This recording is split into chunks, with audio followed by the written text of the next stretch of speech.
Hello दोस्तों, स्वागत है एजी लर्न पे। चलिए, जो कल पढ़े थे उसका रिवीजन कर लेते हैं। तो बताइएगा, कल कहाँ से पढ़े थे? उच्च न्यायालय का क्षेत्राधिकार। अच्छा, उच्च न्यायालय का क्षेत्राधिकार अनुच्छेद 226 में है। हाँ, उच्च न्यायालय का क्षेत्राधिकार है अनुच्छेद 226 में रीट है, क्षेत्राधिकार नहीं है। क्रियान्वयन 226 में उच्च न्यायालय रीट जारी करेगा और सर्वोच्च न्यायालय जो है 32 से करेगा। अनुच्छेद 32 से। और रीट कितना तरह का होता है? 5 तरह का। अब आप बताइए कि विधान परिषद का गठन या समापन किस अनुच्छेद के तहत किया जा सकता है? विधान परिषद का गठन या समापन 266 में 169। हाँ। अब बताइए कि कितने राज्यों में विधान परिषद है? 6 राज्य। कौन कौन सा है? बिहार, उत्तर प्रदेश, महाराष्ट्र, तेलंगाना, आंध्र प्रदेश, कर्नाटक। विधान परिषद में मतलब न्यूनतम कितना सीट हो सकता है? न्यूनतम आपको 40 हो सकता है। और अधिकतम? अधिकतम कितना है? जितना विधानसभा का सीट रहेगा उसका 1/10 1/3।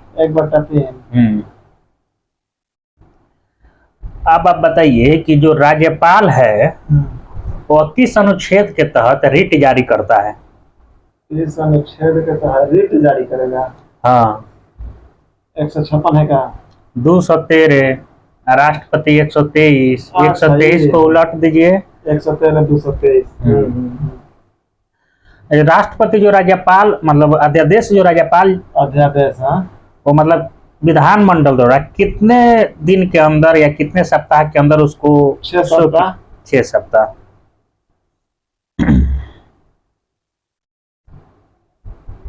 उपभोक्ता संरक्षण अधिनियम कब पारित किया गया था?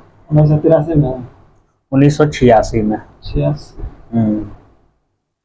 बताइए कि जो उपभोक्ता संरक्षण अधिनियम था उसमें जिला फोरम है कितना तक के सुनवाई कर सकता है? 20 लाख। 20 लाख। और राज्य उपभोक्ता विवाद निवारण आयोग 5 लाख। 20 लाख से लेके 1 करोड़।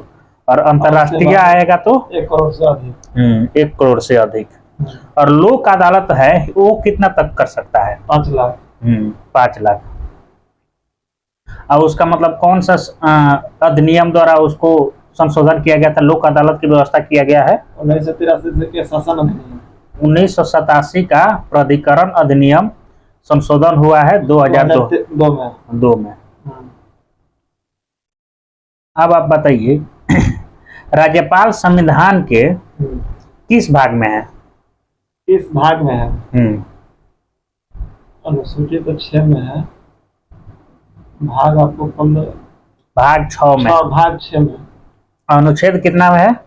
153 में। 153 में है। और 156 में क्या है? पद धारण करेगा। और 156 के 2 से पद त्याग करेगा। राज्यपाल की न्यूनतम आयु सीमा कितनी है? 35 वर्ष। 35 वर्ष। और राज्य विधानसभा के सदस्य चुने योग्य हो। राज्यपाल का वेतन कितना है? 3,50,000। 3,50,000। मान लीजिए कि अगर एक से अधिक राज्यों में होगा तो उसका राष्ट्रपति निर्धारित करेंगे वेतन, लेकिन रहेगा 3,50,000। राज्यपाल किसके समक्ष शपथ ग्रहण करते हैं? राष्ट्रपति के। मुख्य न्यायाधीश के। मुख्य न्यायाधीश। अच्छा। अथवा वरिष्ठ न्यायाधीश जो शपथ राज्य के उच्च न्यायालय के मुख्य न्यायाधीश। बताइए कि राज्यपाल जब पद ग्रहण से पूर्व या पश्चात उनको कितने दिन पहले सिविल मामले में गिरफ्तारी किया जा सकता है? उसको मतलब सूचना कितना दिन पहले देना पड़ेगा उनको? जैसे मैं राज्यपाल को अपराध किया था सिविल मामले में तो उनको कितना दिन पूर्व सूचना दिया जाएगा कि हम आपको गिरफ्तार करना चाहते हैं? 40 दिन। 2 मास पूर्व सूचना देनी पड़ेगी। राज्यपाल की शक्तियां और कार्य को देखते हैं। तो राज्यपाल की शक्तियां कितने प्रकार की है? 5 प्रकार। हाँ, 5 प्रकार है। बताइएगा कौन कौन है? बताइए। कार्यपालिका संबंधी कार्य, दूसरा है विधायी अधिकार, तीसरा है वित्तीय अधिकार, चौथा है न्यायिक अधिकार और पांचवा है आपात शक्ति। तो आपात शक्ति आ गया तो मान लीजिए राष्ट्रपति शासन किस अनुच्छेद के तहत लगाया जाएगा? 356 में। 356 में। अब आप बताइए कि राज्यपाल मतलब कौन दोष ऐसा क्षमादान है जिसको क्षमा नहीं कर सकता है, बाकी सबको जो राष्ट्रपति को क्षमादान का अधिकार प्राप्त है वो भी राज्यपाल को है। मृत्युदंड एगो नहीं क्षमा करेगा। एगो और है दंड, एगो और है कोर्ट मार्शल। कोर्ट मार्शल न्यायिक इसको मतलब अधिकार नहीं है। जो न्यायिक अधिकार मतलब इसका जो क्षमादान का शक्ति है राज्यपाल का किस अनुच्छेद में वर्णित है? तो 72 में वो है। राष्ट्रपति का है 72 है इसका 100 कुछ है 161 है।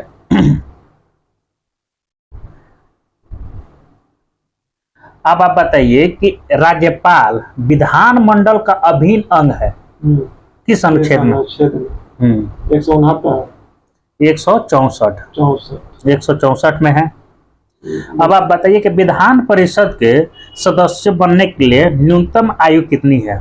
विधानसभा का विधान परिषद 30 साल। 30 साल। और उसका कार्यकाल उसके सदस्यों का कार्यकाल कितना होता है? 6 वर्ष। और प्रति 2 वर्ष उसका 1/3 सदस्य सेवानिवृत्त होते हैं। ये आप बताइए कि मान लीजिए कोई विधान परिषद का सदस्य मान लीजिए 1 साल या 2 साल वो मतलब कार्य कर दिया और उसकी मृत्यु हो गई या पद त्याग दिया, तो जो अगला उसके जगह जितना दिन शेष कार्य रहेगा उतना ही दिन के लिए उसका उम्मीदवारी रहेगी। जो धन विधेयक है उसको पेश करने से पहले अगर राज्यपाल से पूछना जरूरी है कि नहीं? धन विधेयक पर राज्यपाल की कोई भूमिका नहीं। विधानसभा में धन्य विधेयक, विधानसभा में धन्य विधेयक पेश करने के लिए राज्यपाल से पूछना जरूरी है कि नहीं? बताइए। नहीं, पूछना जरूरी है। उसके सूचना उसको सूचना देगा कि हम धन विधेयक मतलब और उसके अनुमति के बाद ही विधानसभा में धन विधेयक पेश किया जाएगा।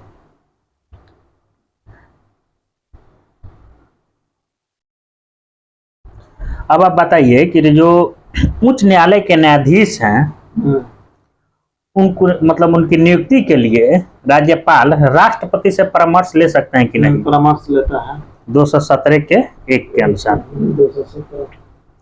अब आप बताइए कि राज्य विधान परिषद में राज्यपाल कितना सदस्यों को मनोनीत करते हैं? 1/6। 1/6 सदस्यों को मनोनीत करते हैं। अनुच्छेद है मतलब 171 का 5। अनुच्छेद है 171 का 5। अब आप बताइए कि मतलब अध्यापकों द्वारा विधान परिषद में कितने सदस्यों को निर्वाचित किया जाता है? जो लगभग 3 साल से मतलब किसी भी माध्यमिक पाठशाला या उच्च कक्षा में पढ़ा रहा है तो कितना मनोनीत करेंगे? पूरे अध्यापक जो है 1/12। 1/12। स्नातक द्वारा निर्वाचित कितना होंगे विधान परिषद में? 1/3। 1/12।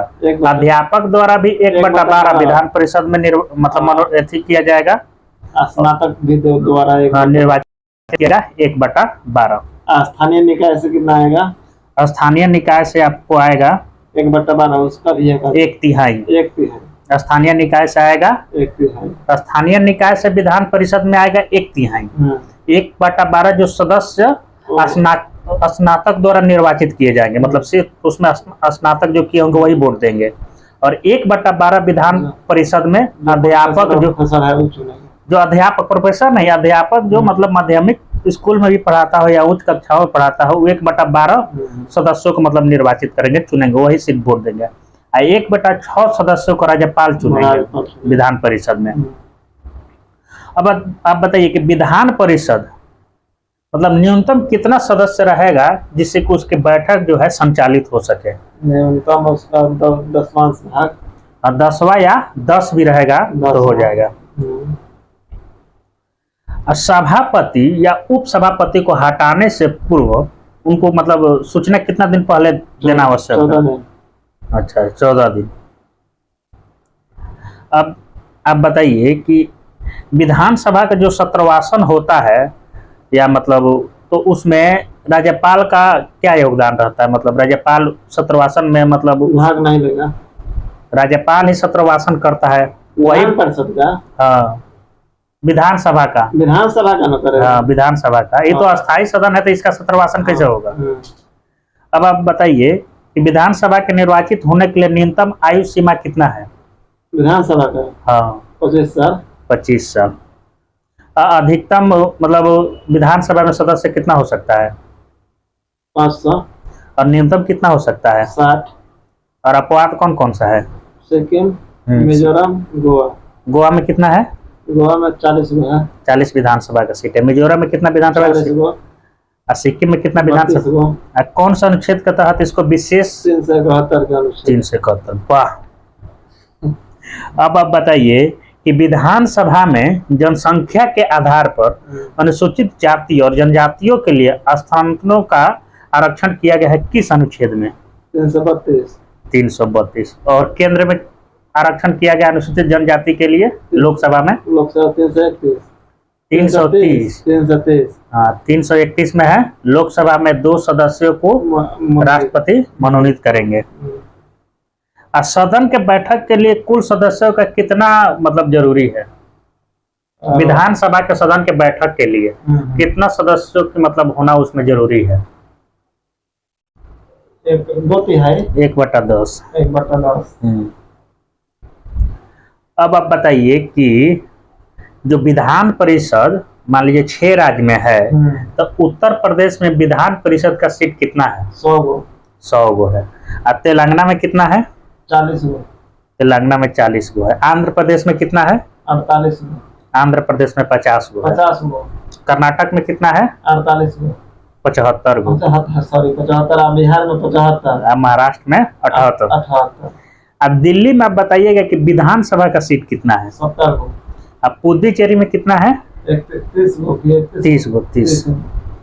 अब जम्मू कश्मीर के विधानसभा में जो उप राज्यपाल है वो कितनी महिलाओं को मनोनीत करते हैं? 2 गो को मनोनीत करते हैं। अब आप बताइए कि मतलब मुख्य चुनाव आयुक्त का वेतन कितना होता है?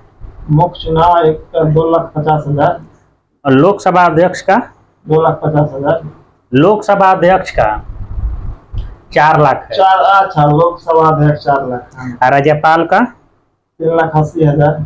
3 लाख 50,000। 3,50,000। अभी तो बताया 3,50,000। पहले कुछ बोले तो सब बोले थे। इसे नियंत्रक एवं महालेखा परीक्षक का वेतन? इसका भी 3,50,000 होगा। 2,50,000। बताइए कि राष्ट्रपति अपना त्याग पत्र किसको देगा? मुख्य न्यायाधीश को देगा। राष्ट्रपति अपना त्याग पत्र उपराष्ट्रपति को देगा। उपराष्ट्रपति को शपथ दिलवाएगा इसको मुख्य न्यायाधीश। लोकसभा अध्यक्ष अपना त्याग पत्र किसको देगा? उपाध्यक्ष को। उपाध्यक्ष को देगा। और इसको शपथ, ये लोकसभा अध्यक्ष के रूप में शपथ नहीं लेता है, सदस्य के रूप में, लोकसभा सदस्य। अब आप बताइए कि जो विधानसभा में मंत्री बनते हैं वो न्यूनतम कितनी उनकी संख्या हो सकती है? विधानसभा में मंत्री जो बनेंगे 15, कुल सदस्य का 15%। वो तो अधिकतम हो गया। न्यूनतम 40 से 12 से कम नहीं होना चाहिए। हाँ, 12 से कम नहीं होना चाहिए। अधिकतम होगा जितना विधानसभा में सीट है उसका 15%। कौन सा संविधान संशोधन द्वारा ये लागू किया गया? संविधान संशोधन 2003। आप अब बताइए कि मुख्यमंत्री के कार्यों को कौन सा अनुच्छेद परिभाषित करता है? 167। बिल्कुल सही है।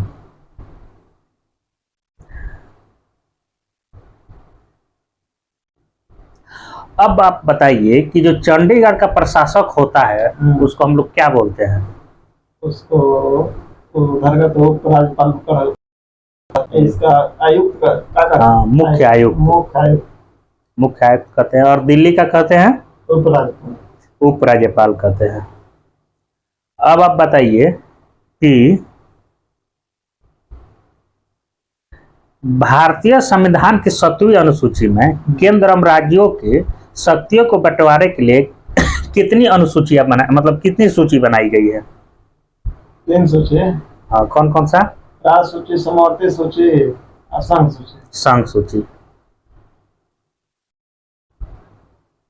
एगो अवशिष्ट सूची रखा हुआ है, मतलब उस तीनों में जो शामिल नहीं होगा उसके लिए, लेकिन मेन तीन को है। अब आप बताइए कि वर्तमान में संघ सूची में कितने विषय हैं? वर्तमान में संघ सूची में आपको हो गया है 100 गो। और जब मूल संविधान में कितना? 97 गो था। और राज्य सूची में अभी वर्तमान में कितना विषय है? 61 गो है, पहले था 66। मूल संविधान में था 66 गो विषय।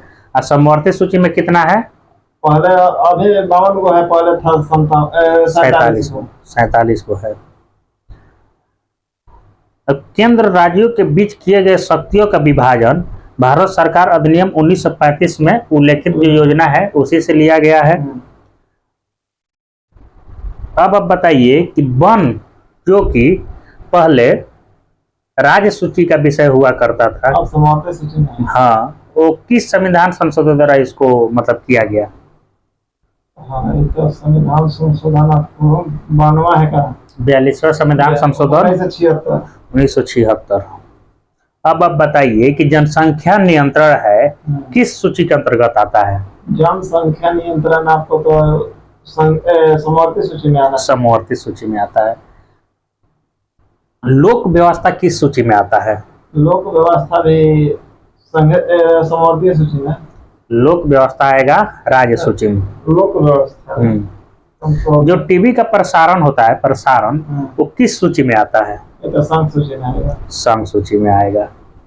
शिक्षा बताइए किस सूची में आएगा? शिक्षा को समवर्ती सूची में। समवर्ती सूची में कौन संविधान संशोधन द्वारा इसको डाला गया है? 42वां संविधान संशोधन द्वारा। अब बताइए राज्य सूची के विषयों पर कानून बनाने का अधिकार संसद को है, किस अनुच्छेद में बोला गया है? अनुच्छेद कौन है? 249। जो राज्य सूची का विषय है उस पर तो आपको मालूम हो गया कि संसद कानून बना सकता है 249 के अनुच्छेद के तहत। लेकिन मान लीजिए राज्य इसको कितना बहुमत से पारित करेगा कि मतलब ये आप लीजिए, ये मतलब इस पे आप कानून बनाइए। 2/3 बहुमत। हाँ, 2/3 बहुमत से पारित कर देगा तो राज्य सूची के विषय पर संसद कानून बना देगा।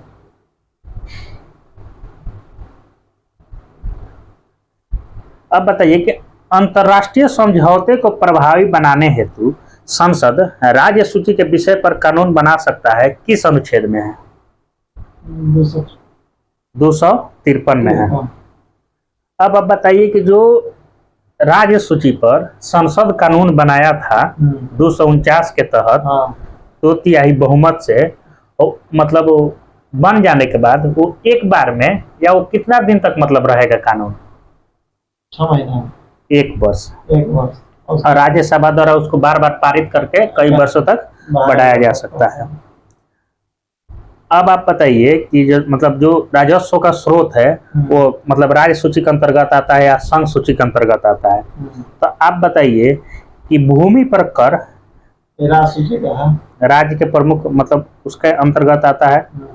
आप बताइए कि निर्यात शुल्क। निर्यात पर करेगा आप संघ सूची। संघ सूची बिल्कुल सही है।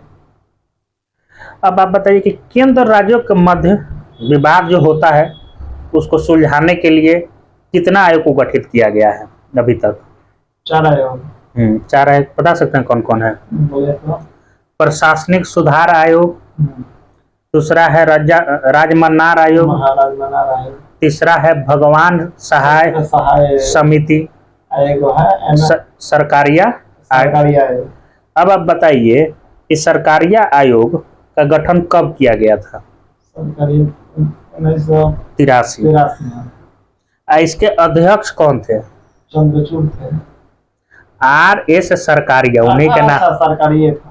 चंद्रचूड़ तो वो तो सबसे ज्यादा थे। उन्हीं का पोता आया है अभी वर्तमान में 50वां एथी बन के। मुख्य न्यायाधीश थोड़े, उच्चतम न्यायालय का मुख्य न्यायाधीश वही बन गया है। मुख्य न्यायाधीश उसी का शायद बेटा है कि पोता है? पोता है। अब आप बताइए कि मान लीजिए RN सरकारिया इसके अध्यक्ष थे, तो इसमें 3 सदस्य थे, सरकारी आयोग में 3 सदस्य थे। उन बाकी 2 का आप नाम बता सकते हैं? MR Sen, B शिवारामन। अब आप बताइए कि पूंछी आयोग मतलब इसका गठन कब किया गया था? 2007 में किया गया था। 2007। अब आप बता सकते हैं कि अब केंद्र एवं राज्यों के बीच लगाए गए कर एवं संघ तथा राज्यों के बीच वितरण, मतलब केंद्र जो है राज्यों के बीच लगाएगा कर और संघ तथा राज्यों में बांटेगा, किस अनुच्छेद में है? इसमें 270 में है। 270। अब आप बताइए केंद्र द्वारा लगाए गए एवं संग्रहित किया जाता है, मतलब केंद्र जो है लगाएगा और वही संग्रहित करेगा, लेकिन राज्य को बांट देगा। किस अनुच्छेद में? 269 में है। 270 में है कि केंद्र जो है मतलब राज्य में भी कर लगाएगा, उसीलेगा, राज्य भी अपना उसीलेगा, लेकिन मतलब उसी में से ही बांटेगा। लेकिन यहाँ है कि सिर्फ केंद्र वसूलेगा 269 में, लेकिन बांटेगा राज्य को भी देगा। 270 में है केंद्र एवं राज्यों के बीच लगाए गए कर एवं संघ तथा राज्यों के बीच वितरण। और 293 में है राज्यों द्वारा लिया गया उधार। 293 में राज्यों द्वारा, 292 में भारत सरकार द्वारा लिया गया उधार। चलिए अब आज शुरू करते हैं अंतर्राज्यीय परिषद। तो संविधान का अनुच्छेद 263 के अंतर्गत केंद्र एवं राज्यों के बीच समन्वय स्थापित करने के लिए राष्ट्रपति एक अंतर्राज्यीय परिषद की स्थापना कर सकता है। पहली बार जून 1990 ईस्वी में अंतर्राज्यीय परिषद की स्थापना की गई, जिसकी पहली बैठक 10 अक्टूबर 1990 को हुई थी। इसमें निम्न सदस्य थे। इसमें कौन कौन से सदस्य हो सकते हैं? तो प्रधानमंत्री हो सकते हैं, उनके द्वारा मनोनीत 6 कैबिनेट स्तर के मंत्री, सभी राज्यों और संघ राज्य क्षेत्रों के मुख्यमंत्री एवं संघ राज्य क्षेत्रों के प्रशासक। हाँ, अब अंतर्राज्यीय परिषद की बैठक वर्ष में 3 बार की जाएगी, जिसकी अध्यक्षता प्रधानमंत्री या उनकी अनुपस्थिति में प्रधानमंत्री द्वारा नियुक्त कैबिनेट स्तर का मंत्री करेगा। मतलब प्रधानमंत्री नहीं आएगा तो उसके जगह पर उसके द्वारा जो भी नियुक्त किया जाएगा वो करेगा। परिषद की बैठक के लिए आवश्यक है कि कम से कम 10 सदस्य आवश्यक उपस्थित हो। अब देखते हैं नीति आयोग चैप्टर 14 है। प्रधानमंत्री नरेंद्र मोदी ने 15 अगस्त 2014 को लाल किले की प्राचीर से राष्ट्र के नाम अपने संबोधन में योजना आयोग के स्थान पर एक नई संस्था लाने की घोषणा की। 1 जनवरी 2015 को मंत्रिमंडल के एक प्रस्ताव के तहत एक नई संस्था, जिसे राष्ट्रीय भारत परिवर्तन संस्था कहते हैं, जिसको नीति आयोग, इसका होता है national institution for transforming India, कहा गया, अस्तित्व में आई। आमतौर पर इसे नीति आयोग के नाम से जाना जा रहा है। प्रधानमंत्री की अध्यक्षता वाला यह आयोग सरकार के थिंक टैंक के रूप में कार्य करेगा और केंद्र सरकार के साथ साथ राज्य सरकार के लिए भी नीति निर्माण करने वाली संस्था की भूमिका निभाएगा। केंद्र राज्य सरकारों को राष्ट्रीय और अंतर्राष्ट्रीय महत्व के महत्वपूर्ण मुद्दे पर यह रणनीति और तकनीकी सलाह देगा। देखते हैं योजना आयोग के बारे में कुछ पॉइंट। तो 15 अगस्त 2014 ईस्वी को इसे समाप्त करने की घोषणा की गई। भारत में योजना आयोग के संबंध में कोई संवैधानिक प्रावधान नहीं है, मतलब संविधान में इसका उल्लेख नहीं है। 15 मार्च 1950 ईस्वी को केंद्रीय मंत्रिमंडल द्वारा प्रस्ताव के द्वारा योजना आयोग की स्थापना की गई। योजना आयोग के अध्यक्ष प्रधानमंत्री होता था। प्रथम योजना आयोग के उपाध्यक्ष थे गुलजारीलाल नंदा। अब योजना आयोग के अध्यक्ष के थे तो वो तो जवाहरलाल नेहरू हो जाएंगे अपने आप, प्रधानमंत्री ने उसका अध्यक्ष होता है। अब देखते हैं नीति आयोग की संरचना। तो अध्यक्ष नरेंद्र मोदी, प्रधानमंत्री जो है, उपाध्यक्ष है राजीव कुमार, पूर्णकालिक सदस्य बीके पॉल, बीके इसका नीति आयोग का प्रथम उपाध्यक्ष कौन था? प्रथम उपाध्यक्ष था कौन? और वो एगो नाम अभी भूल रहे हैं, कौन था? अरविंद पनगड़िया। हाँ, अरविंद पनगड़िया। पूर्वकालिक सदस्य इसके थे बीके पाल, बीके सारस्वत एवं प्रोफेसर रमेश चंद्र। पदेन सदस्य अमित शाह गृह मंत्री मोटा भाई, निर्मला सीतारमण जिसको कुछ पता नहीं है वित्त मंत्री हैं, राजनाथ सिंह रक्षा मंत्री तथा नरेंद्र सिंह तोमर कृषि मंत्री। पदेन सदस्य कौन कौन है? तो अमित शाह हैं, निर्मला सीतारमण, राजनाथ सिंह, हाँ, नरेंद्र सिंह तोमर। और विशेष आमंत्रित है नितिन गडकरी हैं, पीयूष गोयल है, थावर चंद गहलोत है, राव इंद्रजीत सिंह है। और इसका अधिशासी परिषद के अन्य सदस्य सभी राज्यों के मुख्यमंत्री तथा केंद्र शासित क्षेत्रों के उपराज्यपाल। मुख्य अभी इसका मतलब कौन है? सोमनाथ उपाध्यक्ष, हाँ। और सीईओ कौन है? अमिताभ कांत अय्यर, हाँ, अय्यर। नीति आयोग के प्रथम उपाध्यक्ष थे अरविंद पनगड़िया। पंचवर्षीय योजना के भावी स्वरूप आदि के स्वरूप में आयोग सरकार को सलाह देगा। अब आते हैं राष्ट्रीय विकास परिषद, चैप्टर 25। योजना का निर्माण राज्यों की भागीदारी होनी चाहिए। इस विचार को स्वीकार करते हुए सरकार ने एक प्रस्ताव द्वारा 6 अगस्त 1952 को राष्ट्रीय विकास परिषद का गठन हुआ। अतः ये न तो संवैधानिक और न ही संविधिक निकाय है। प्रधानमंत्री परिषद का अध्यक्ष होता है। योजना आयोग का सचिव ही इसका सचिव होता है। कभी इसका दिमाग खराब होगा तो इहो बदल देगा। भारतीय संघ के सभी राज्यों के मुख्यमंत्री एवं योजना आयोग के सभी सदस्य इसके पदेन सदस्य होते हैं। तब योजना आयोग नहीं है तो नीति आयोग के जो सदस्य होंगे वही नहीं इसका सदस्य होंगे। राष्ट्रीय विकास परिषद का मुख्य कार्य केंद्र और राज्य सरकार और योजना आयोग के बीच सेतु की तरह कार्य करना होता है। के संथानम ने राष्ट्रीय विकास परिषद को सुपर कैबिनेट की संज्ञा दी। के सनाथम थे राष्ट्रीय विकास परिषद को सुपर कैबिनेट की संज्ञा दी। अगला है वित्त आयोग। ये संविधान का अनुच्छेद 280 में वित्त आयोग के गठन का प्रावधान किया गया है। वित्त आयोग के गठन का अधिकार राष्ट्रपति को दिया गया है। वित्त आयोग में राष्ट्रपति द्वारा एक अध्यक्ष और 4 अन्य सदस्य नियुक्त किए जाते हैं। भारतीय संविधान का अनुच्छेद 281 के तहत राष्ट्रपति वित्त आयोग की सिफारिश को संसद के प्रत्येक सदन के समक्ष रखवाता है। 281 के तहत क्या करता है कि संसद के प्रत्येक सदन के समक्ष रखवाता है। राज्य वित्त आयोग का गठन भारतीय संविधान का अनुच्छेद 243 के 1 के द्वारा किया गया है। अगर पूछेगा राज्य वित्त आयोग का गठन किस अनुच्छेद में है? 243 के 1। और केंद्र वाला जो वित्त आयोग है 281 में क्या है? संसद के प्रत्येक सदन के पटल पर रखेगा। अब देखते हैं वित्त आयोग के वित्तीय प्रशासक में पारदर्शिता सुनिश्चित करता है। सब घुसखोर है। अब तक गठित वित्त आयोग, तो पहला वित्त आयोग 1951 में बना था जिसका अध्यक्ष थे केसी नियोगी। इसकी अवधि थी 1952 से 1957। अब 15वां वित्त आयोग है 2017 में जिसके अध्यक्ष कौन है? एनके सिंह। ये 2021 से 2026 के बीच है। अब देखते हैं वित्त आयोग के प्रमुख कार्य। वित्त आयोग के कौन कौन से कार्य हैं? तो वित्त आयोग के द्वारा संघ व राज्यों के बीच करों के शुद्ध आगमों का वितरण और राज्यों के बीच ऐसे आगमों का आवंटन किया जाता है। वित्त आयोग भारत की संचित निधि में से राज्यों का राजस्व में सहायता अनुदान को शासित करने वाले सिद्धांतों के बारे में बताता है। अगला पॉइंट है राज्य वित्त आयोग द्वारा की गई सिफारिश।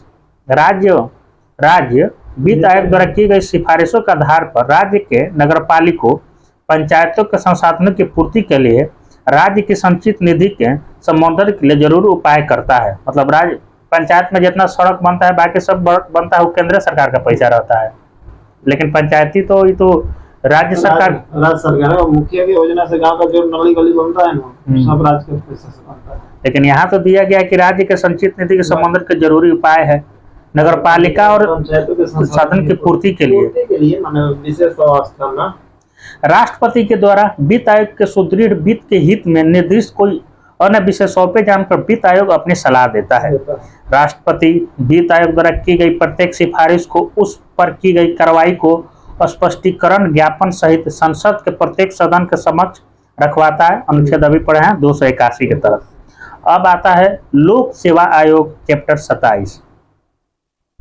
भारत में 1900 नीचे का तारा 15 वित्त आयोग के द्वारा संयुक्त हस्तांतरण सूत्र खोल देता नौ काट दिया काम नीचे का वो वैसे ही दे दिया होगा। जनसंख्या 2011 में 15% पर। अब देखते हैं लोक सेवा आयोग। भारत में 1919 पिछले वित्त आयोग ने विपरीत 15वां वित्त आयोग के अनुशंसा करने के लिए 1971 की जनगणना के आंकड़ों की अपेक्षा 2011 की जनगणना के आंकड़ों का उपयोग कर रहा है। अब आते हैं लोक सेवा आयोग। तो लोक सेवा आयोग भारत में 1919 के भारत सरकार अधिनियम का अधीन सर्वप्रथम 1926 में लोक सेवा आयोग की स्थापना की गई। मतलब अनुशंसा आया था 1919 में, 1926 में आकर लोक सेवा आयोग की स्थापना की गई। लोक सेवा आयोग की स्थापना के लिए 2024 में विधि आयोग ने सिफारिश की। मतलब 1924 में विधि आयोग सिफारिश किया, तब लोक सेवा आयोग की स्थापना की गई। संघ लोक सेवा आयोग के अध्यक्ष तथा सदस्यों की नियुक्ति राष्ट्रपति द्वारा की जाती है। संघ लोक सेवा आयोग के सदस्यों की संख्या निर्धारित करने की शक्ति राष्ट्रपति को। वर्तमान में इसकी संख्या 10 है। संघ लोक सेवा आयोग के अध्यक्ष एवं सदस्यों की नियुक्ति 6 वर्षों के लिए की जाती है। यदि 6 वर्ष के अंदर 65 वर्ष की आयु पूरी कर लेता है तो वह पद से मुक्त हो जाएगा। और किसका है 6 वर्ष और 65 वर्ष? 6 वर्ष और 65 वर्ष उसका नियंत्रक को महालेखा। और एथी का कितना है? मुख्य न्याय महान्यायवादी का वो तो अस्थायी है, वो तो चुन कर जाता है। आगे देखते हैं। राज्य लोक सेवा आयोग के अध्यक्ष तथा सदस्यों की नियुक्ति राज्यपाल के द्वारा की जाती है। मतलब राज्य लोक सेवा आयोग आएगा तो उसके मतलब सदस्यों की राज्यपाल करेगा, लेकिन संघ लोक सेवा आयोग आएगा तो राष्ट्रपति करेगा। परंतु हटाने का अधिकार राज्यपाल को नहीं है। जैसे मैं राज्य लोक सेवा आयोग को तो नियुक्त कर देगा राज्यपाल, लेकिन इसको हटाएगा नहीं। इसका भी वही है, ये भी नियुक्त करता है लेकिन हटा नहीं सकता है। संघ लोक सेवा आयोग राज्य लोक सेवा का आयोग के अध्यक्ष एवं सदस्यों का कार्यकाल 6 वर्ष या 62 वर्ष की उम्र तक होता है। और 6 वर्ष और 62 वर्ष और उच्च न्यायालय के जो न्यायाधीश मतलब मुख्य न्यायाधीश होते हैं उनका भी 6 वर्ष और 62 वर्ष होता है। लेकिन उसका प्रावधान किया गया है कि 65 वर्ष भाई कीजिए। इन दोनों में जो पहले पूरा होता है उसी के तहत अवकाश ग्रहण करता है, परंतु उनके कार्यकाल के बीच उच्चतम न्यायालय के प्रतिवेदन तक कुछ निहरताओं के होने पर संविधान के अनुच्छेद 317 के अंतर्गत राष्ट्रपति हटा सकते हैं। मतलब राज्य लोक सेवा आयोग जो है मतलब उसको राष्ट्रपति हटा सकते हैं 317 के। अब देखते हैं निर्वाचन आयोग। तो रिवीजन कर लेते हैं, देखते हैं। आयोग उसमें ज्यादा है, टाइम लगेगा। चलिए आज जो पढ़े हैं उसका रिवीजन करते हैं। तो आज हम लोग कहाँ से पढ़े हैं? अंतर्राज्यीय परिषद। हाँ, अंतर्राज्यीय परिषद 263 के अंतर्गत। अंतर्राज्यीय परिषद यहाँ आ गया। हाँ, अंतर्राज्यीय परिषद किस अनुच्छेद में है? 263 के। 263 में। और नीति आयोग का गठन कब किया गया था? 1 जनवरी 2015 को। मतलब ये इसकी समाप्ति की घोषणा कब की गई थी? 15 अगस्त को। और योजना आयोग के समाप्ति की घोषणा किया गया वही 15 अगस्त 2014 को लाल किला के प्राचीर से चिल्ला दिए थे। नीति आयोग का अगर पूछेगा कि मतलब हिंदी नाम क्या है तो क्या बताइएगा? नीति आयोग का हिंदी में क्या बोलेंगे? राष्ट्रीय भारत परिवर्तन संस्थान। परिवर्तन संस्थान। और इंग्लिश में नीति का फुल फॉर्म होता है नेशनल इंस्टीट्यूशन ट्रांसफॉर्मिंग इंडिया। हाँ, ट्रांसफॉर्मिंग इंडिया।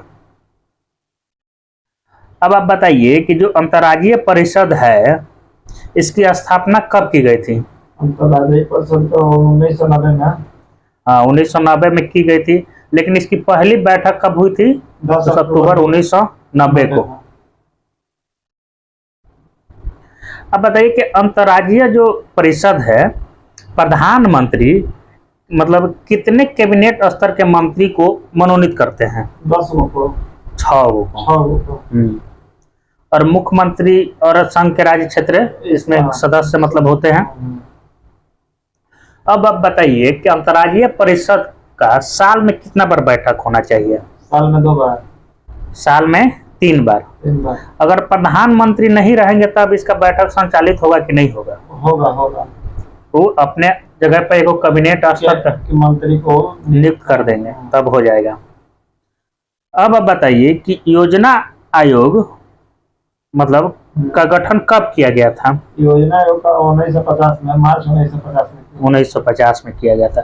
योजना आयोग के प्रथम उपाध्यक्ष कौन थे? गुलजारी लाल नंदा। अध्यक्ष कौन थे? जवाहरलाल नेहरू। जवाहरलाल नेहरू। अब आप बताइए, जब मान लीजिए नीति आयोग बना था तो उस समय इसके अध्यक्ष कौन थे? नीति आयोग का अध्यक्ष यही थे ठाकुरलाल दास, नरेंद्र दामोदर दास मोदी। अब उसके पदेन सदस्य कौन कौन हैं नीति आयोग के? नीति आयोग के अमित शाह, निर्मला सीतारमण, राजनाथ सिंह, नरेंद्र सिंह तोमर, कृषि मंत्री। अब आप बताइए कि राष्ट्रीय विकास परिषद, तो राष्ट्रीय विकास परिषद का गठन कब किया गया था? राष्ट्रीय 93 में है का? 1952 में। 1952। राष्ट्रीय विकास परिषद का अध्यक्ष कौन होता है? राष्ट्रीय प्रधानमंत्री होते हैं। प्रधानमंत्री होते हैं। और इसके सदस्य कौन कौन से होते हैं? कौन है? राज्यों के मुख्यमंत्री और योजना आयोग के सभी पदेन सदस्य। आप बताइए कि राष्ट्रीय विकास परिषद का कार्य क्या है? राष्ट्रीय यही है, राज्य और केंद्र के बीच मतलब राजस्व का बंटवारा। अब आप बताइए कि वित्त आयोग किस अनुच्छेद में है? 280। और वित्त आयोग में जो अध्यक्ष होते हैं और 4 अन्य सदस्य होते हैं, उनका मतलब नियुक्ति कौन करता है? उनका नियुक्ति राष्ट्रपति करेंगे। राष्ट्रपति करेंगे। और वित्त आयोग के गठन का जो अधिकार है किसके पास है? राष्ट्रपति के पास है, प्रधानमंत्री के पास है, संसद के पास है। वित्त आयोग के गठन का अधिकार राष्ट्रपति के पास है। और जितना सिफारिश होगा वित्त आयोग का, वो संसद के प्रत्येक सदन के समक्ष रखवाते हैं। अनुच्छेद 281 के तहत कौन रखवाते हैं? राष्ट्रपति रखवाएंगे। अब आप बताइए कि पहला वित्त आयोग जो था उसके अध्यक्ष कौन थे? केसी नियोगी। और अभी 15वां वित्त आयोग का अध्यक्ष कौन है? एनके सिंह। अब बताइए कि जो लोक सेवा आयोग है, लोक सेवा जो आयोग है वो मतलब किस अधिनियम के द्वारा मतलब आया था? 1919 का अधिनियम में आया, 1926 में गठन हुआ, 1924 में इसका सिफारिश हुआ। अच्छा। संघ लोक सेवा आयोग का जो सदस्य है उसकी संख्या निर्धारित करने की शक्ति किसके पास है? राष्ट्रपति के पास। राष्ट्रपति के पास है।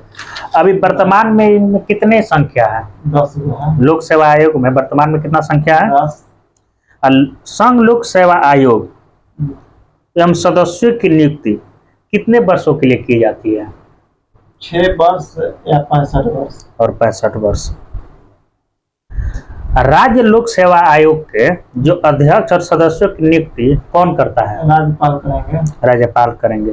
और इसको हटा सकते हैं कि नहीं हटा सकते? नहीं हटा सकते हैं। कुछ निहत्ताओं के उल्लंघन में राष्ट्रपति हटा सकते हैं। 317